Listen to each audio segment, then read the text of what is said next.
The small town of Gillette, Wyoming, had just begun to stir. The early morning sun painted long shadows across Main Street as businesses prepared for another ordinary day. But inside the scissor and comb salon, an ordinary day was about to become anything but. A few minutes past 8 a.m., the owner, Linda Carson, arrived to open up. She pushed open the glass door, expecting to be greeted by silence, or maybe the lingering scent of hairspray and shampoo. Instead, what she found made her stagger back in horror. Two bodies lay motionless on the tile floor. A pool of blood seeped between the chairs, the deep red stark against the white and black checkered flooring. The murder weapon. A simple pair of scissors, their sharp blades now glistening with something far more chilling than hair clippings. Linda's scream shattered the quiet morning, drawing the attention of a passing jogger. Within minutes, police swarmed the scene. What had happened here? And more importantly, why? Clarksville, Tennessee. A town where people still greet each other by name, where the hum of lawnmowers blends with the distant chime of church bells, where life follows a familiar rhythm. But on the morning of April 17th, that rhythm was shattered. At exactly 8:03 a.m., salon owner Denise Holloway arrived at Carter & Company Salon, just as she had every morning for the past 7 years. She parked her car, took a sip of her coffee, and glanced at her watch, right on time. As she approached the glass door, she noticed something odd. The lights were already on. That was unusual. Ryan, the lead stylist, never arrived this early. But maybe today was different. Maybe he had an early appointment. She thought nothing of it as she reached for her keys. The lock clicked open. She pushed the door forward. And that's when the scent hit her. Something heavy. Something metallic. It mixed with the familiar smells of shampoo, hair dye, and the faint trace of perfume. But beneath it all, there was something else. Something that made her stomach tighten. She stepped inside. At first, her brain struggled to make sense of what she was seeing. A toppled chair. A shattered mirror. Scissors on the floor. A smear of something dark against the pale wooden planks. Her gaze traveled further, and then she saw them. Two bodies. Motionless. Limbs twisted at unnatural angles. The deep red of blood spread slowly across the floor, seeping into the gaps between the planks. Denise's coffee cup slipped from her hand, shattering on the floor. Her breath hitched in her throat, and for a moment, the world seemed to tilt. Then, instinct took over. She stumbled backward, fumbled for her phone, and dialed 911. 911, what's your emergency? Her voice came out in a whisper at first, barely audible. There's been a murder. As the dispatcher tried to calm her down, sirens were already cutting through the quiet morning air. Within minutes, the first patrol car screeched to a stop in front of the salon. Officers rushed inside, their boots leaving tracks in the blood-soaked floor. And as they surveyed the scene, one question loomed over them all. What happened inside Carter & Company Salon? Clarksville wasn't used to crime like this. Break-ins, the occasional bar fight, those were expected. But a double homicide inside a local business? A crime so brutal, so intimate? That was something different. That was something that would shake the town to its core. Inside Carter & Company Salon, the scene was a portrait of chaos. The once pristine styling stations were smeared with blood. Chairs were overturned, their chrome legs reflecting the dim overhead light. The scent of copper hung heavy in the air, mingling with the faint traces of hair products and the lingering perfume Sarah Mitchell had worn that night. Her body lay near the reception desk, face up, eyes still open. The white blouse she had chosen that evening, something simple, elegant, was now stained deep red. Stab wounds covered her torso, jagged and frenzied, evidence of an attack driven by raw emotion. Her arms, now limp, bore defensive wounds. She had fought back. She had tried to stop what was happening. But she had lost. Just a few feet away, Ryan Carter's body lay crumpled near his own styling station. The injury to his chest was different. A single, precise stab wound, straight through the heart. He hadn't been given a chance to fight. He had barely seen it coming. And then, Jacob Mitchell was there. The devoted husband. The hard-working father. The man who, by all accounts, had never shown a violent streak. He lay on the floor, his breath shallow, his fingers still curled around the murder weapon, a pair of professional-grade styling scissors, their sharp blades now coated in blood.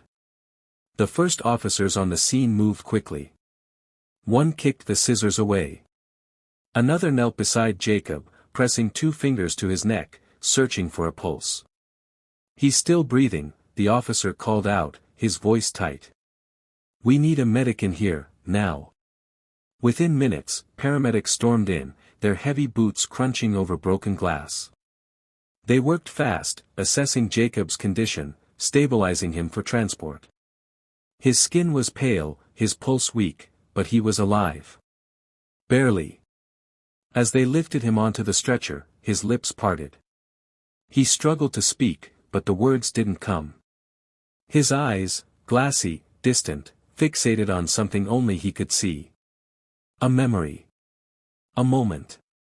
A decision he could never take back. And as Jacob Mitchell was rushed out of the salon, the officers were left standing in the wreckage of a crime that, at first glance, seemed to have one clear explanation. A husband. A wife. Another man. A crime of passion. But something didn't sit right. Unanswered questions. Detective Michael Grayson had been in law enforcement for nearly 2 decades. He had seen crimes of passion before. He had seen jealous husbands lose control, and had seen what rage could do to a man. But something about this case felt different. For one, the level of violence inflicted on Sarah Mitchell was personal. Too personal. This wasn't a calculated attack, it was an explosion of emotion, a frenzied release of anger. But Ryan Carter? One wound. A precise strike. No hesitation. That wasn't passion. That was intent. And then there was Jacob himself. A man with no history of violence. No prior arrests. No red flags. A man who, according to friends and neighbors, adored his wife. A man who had been seen just hours before, calm, normal, going about his day as if nothing was wrong. What has changed between then and now? What had snapped inside him? And was this truly just a crime of passion, or was there something else at play? The crime scene was still fresh when detectives arrived. The morning light cast long shadows through the salon's shattered windows, illuminating the grim evidence left behind. Officers moved carefully, photographing every bloodstain, every overturned chair, every fragment of glass from the broken mirror. The smell of dried blood lingered, thick and unmistakable. Detective Michael Grayson stepped inside, his eyes scanning the wreckage. He had worked homicide for nearly 20 years, but scenes like this still made his stomach tighten. The level of violence told him one thing: this was personal. Husband. Wife. And another man, his partner, Detective Lisa Monroe, murmured as she flipped through her notes. Looks like a classic love triangle. But Grayson wasn't so sure. The bodies were transported to the medical examiner's office, where the autopsies would confirm what was already suspected: both victims had been stabbed multiple times. But the details painted a chilling picture. Sarah Mitchell had sustained over a dozen stab wounds to her chest and abdomen. Some were deep, precise. Others were wild, erratic, suggesting a struggle, a desperate fight for survival. Ryan Carter, on the other hand, had been killed with a single, direct wound to the heart. It was swift. Efficient. Almost surgical. That discrepancy troubled Grayson. Crimes of passion were usually chaotic. Messy. Yet, Ryan's death seemed calculated. Maybe Jacob lost control with Sarah, but with Ryan, he knew exactly what he was doing, Monroe speculated. Maybe. But something still felt off. As detectives began questioning friends and family, a new picture of Sarah and Jacob's marriage emerged. To the outside world, they had seemed solid, 15 years together, 2 children, a comfortable life. But beneath the surface, their marriage had been unraveling for months. Jacob's sister was the first to admit it. He adored her, she told police. But lately, things weren't the same. He wasn't the same. He'd been withdrawn. Stressed. Like he knew something was wrong but wouldn't say it out loud. Then came Sarah's best friend. She loved Jacob, she really did, she said. But she wasn't happy anymore. She felt stuck. And then, there was the salon's receptionist. Sarah was here a lot, she confessed. More than just for haircuts. She and Ryan, they were close. Too close. Rumors of an affair had been circulating for weeks. At first, whispers. Then, something more. Late-night meetings. Lingering glances. A connection that was impossible to ignore. Had Jacob found out? Had that discovery sent him into a jealous rage? That was the theory detectives were working with, until they found something that changed everything. Inside Sarah's purse, buried beneath her wallet and keys, detectives discovered a folded note. The paper was creased, as if it had been read and reread many times. The handwriting was neat. Precise. Every word is carefully chosen. Tomorrow. Same time. Same place. No more hiding. No more hiding. The word sent a ripple through the investigation. This wasn't just an affair, it was something more. A plan. A decision. A moment that had been building for weeks, maybe even months. But who had written the note? Ryan? Sarah? Or someone else entirely? And if Jacob wasn't supposed to be there that night? How did he know? Jacob Mitchell was a man who had once been the picture of stability. A dedicated husband. A hard worker. A father who put his family first. But beneath the surface, cracks had begun to form. The weight of mounting financial struggles, the pressures of keeping up appearances, and the gnawing suspicion that his wife was slipping away from him had begun to change him. Those closest to Jacob had noticed it first, his quiet frustration, the way his hands clenched into fists at the mere mention of Sarah's late nights at the salon. He never said much, never voiced his concerns outright. But something inside him was shifting. And on the night of April 16, everything came to a head.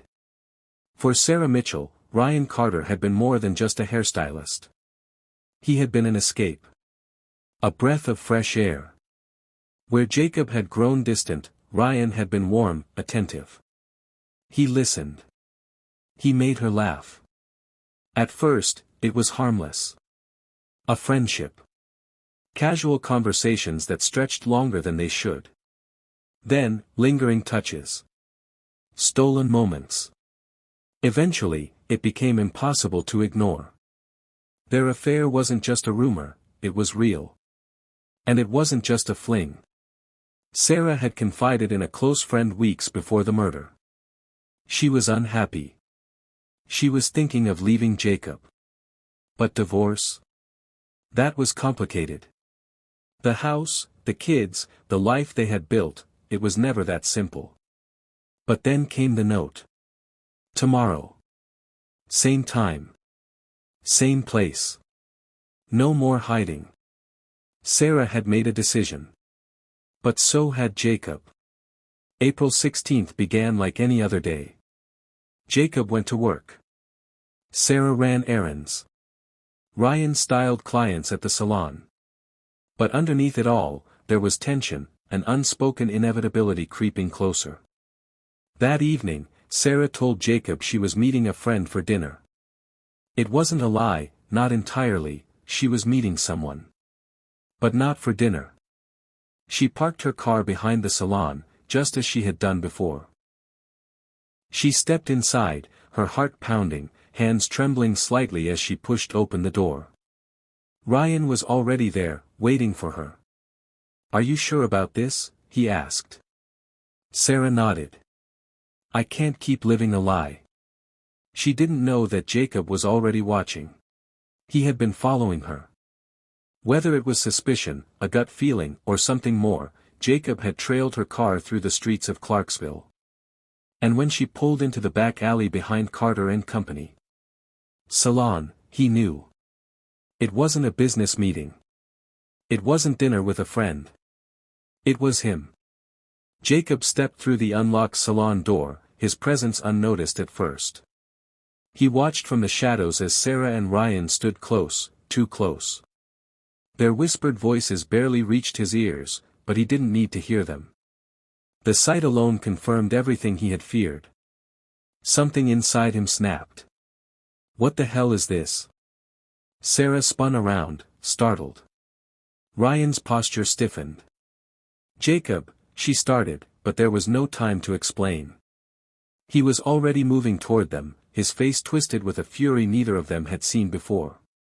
"How long?" Jacob's voice was low, shaking. "How long has this been going on?" Sarah hesitated. That was all he needed. He lunged. What happened next unfolded in a blur of violence. Ryan stepped in, trying to defuse the situation. He barely had time to react before Jacob shoved him backward, sending him crashing into a styling chair. Sarah screamed, pleading for Jacob to stop, but his hands were already grabbing for the first thing he could find, scissors from Ryan's workstation. The first blow was wild, unfocused. Sarah gasped as the blade slashed across her arm. She stumbled backward, knocking over a table. Ryan lunged forward, trying to grab Jacob's wrist, but he was too late. Jacob turned the blade on Ryan, one quick, brutal thrust. Ryan staggered. His eyes widened in shock as he clutched his chest. Then, he collapsed. Sarah screamed again. She tried to run. But Jacob was faster. This wasn't just about the affair anymore. It was about everything. The betrayal. The years of feeling invisible. The months of suspicion. The lies. The blade came down again. And again. And again. By the time Jacob stopped, Sarah was gone. Jacob stood in the wreckage of what he had done, his breath coming in ragged gasps. The scissors slipped from his fingers, clattering to the floor. Blood covered his hands, his clothes. He took a step back. Then another. His legs felt weak. His vision blurred. He collapsed. That was how the police found him. A man who had lost everything, his wife, his family, his future, lying in the center of a crime scene he could never undo. And as he was rushed to the hospital, barely clinging to life, one question remained unanswered. Had Jacob Mitchell come to the salon that night intending to kill? Or had the weight of betrayal simply pushed him over the edge? Clarksville had seen its share of tragedies, accidents, natural disasters, the occasional act of violence. But never something like this. Never a murder so brutal, so personal. The news spread fast. By morning, the town was buzzing with whispers, speculation, and grief. A husband, a wife, and her lover. Dead inside the very salon where women had once come for haircuts, conversation, and escape. Now, the only thing left was bloodstains and shattered glass. By the time Jacob Mitchell was stabilized in the hospital, the Clarksville Police Department had pieced together the sequence of events. Surveillance footage from a nearby business confirmed Jacob's car trailing Sarah's that night. The crime scene told the rest of the story. It was a double homicide, followed by an attempted suicide. The physical evidence was clear. Jacob had attacked Ryan first, killing him instantly with a precise stab wound. Sarah's murder had been frenzied, filled with rage, over a dozen stab wounds, indicating deep emotional turmoil. The blood on Jacob's clothes was consistent with both victims. The murder weapon, the salon scissors, had been found still clutched in Jacob's hand. There were no signs of forced entry, no other fingerprints, no indication of a third party. Jacob Mitchell was officially declared the killer. But there was one unexpected detail. Jacob had not stabbed himself. He had been shot. And that changed everything. Susan Langley had owned Carter & Company Salon for over 15 years. It was her pride, her business, her second home. But what she saw on the morning of April 17 would haunt her forever. The sun had barely risen when she pulled into the parking lot, keys jingling in her hand. She had been expecting another routine day, clients scheduled for highlights, trims, and color touch-ups. But the moment she stepped inside, she knew something was terribly wrong. The salon was silent. Too silent. A faint metallic scent hung in the air, thick and suffocating.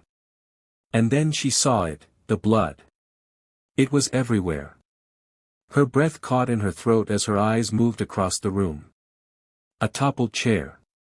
Shattered glass. And then, the bodies. Susan stumbled backward, her keys slipping from her fingers. A scream built in her throat, but no sound came out. Ryan, lying motionless near his styling station. His face pale, his eyes still open in shock. Sarah, crumpled near the reception desk, her once white blouse soaked in deep crimson. And Jacob, collapsed on the floor, his chest rising and falling in shallow, ragged breaths. He was still alive. Susan finally found her voice. Her scream shattered the silence. The next few moments were a blur, her hands shaking as she dialed 911, her voice barely steady enough to explain what she was seeing. "There's blood, so much blood, oh my God, there are bodies, he's still alive, please hurry." The dispatcher's voice was calm, instructing her to stay outside, to wait for officers. But Susan couldn't move. Her legs felt like lead, her heart hammering against her ribs. By the time police and paramedics arrived, she was still frozen in place, staring at the scene of a nightmare she would never forget. News vans arrived within hours. Reporters stood outside the police tape, their voices somber as they delivered the grim details to the world. A shocking double homicide has rocked the quiet town of Clarksville, leaving 2 dead and 1 critically injured in what authorities are calling a crime of passion gone horribly wrong. Neighbors whispered. Friends grieved. Clients who had once trusted Ryan Carter with their hair appointments now found themselves questioning how well they had really known him. Some blamed Sarah. She betrayed her husband. Some blamed Ryan. He knew she was married. Others saw Jacob as the real victim. A man who had lost everything, driven to the edge by heartbreak. But beneath the surface, there were still unanswered questions. Because Jacob Mitchell had been shot. And that meant someone else had been in that salon that night. The Clarksville Police Department closed the case with a simple explanation, a double homicide followed by an attempted suicide. A crime of passion. A husband pushed past his breaking point. A moment of uncontrollable rage that left 2 people dead and a community shaken. But as details emerged, the story didn't seem so simple. Jacob hadn't stabbed himself. He had been shot. Which meant someone else had been in that salon. Someone who had pulled the trigger. And that raised a terrifying question, was this truly a crime of passion? Or was it something else entirely? Theory 1, a sudden snap or a calculated plan. Most believe Jacob discovered the affair that night and lost control. That he had followed Sarah to the salon, confronted her and Ryan, and in the heat of the moment, killed them both. But what if Jacob had known for weeks? What if this wasn't a spontaneous explosion of rage, but something carefully considered? Friends had noticed Jacob's mood change in the months leading up to the murders. Was he already suspicious? If the affair was a recent discovery, why did Jacob have a gun? Was it for protection, or had he planned to use it? The note in Sarah's purse, tomorrow. Same time. Same place. No more hiding. Had Jacob found it before that night? Had he come to the salon prepared to kill? Or did he just want answers, only for things to spiral out of control? Theory 2, a third person. Then, there was the biggest question of all. Who shot Jacob? The crime scene suggested he was injured after the murders. But if Jacob had been the only one there, he should have died by his own hand. Instead, he was found clinging to life with a gunshot wound. So, who else was in the salon? Some believed Susan Langley, the salon owner, had walked in on the scene earlier than she admitted.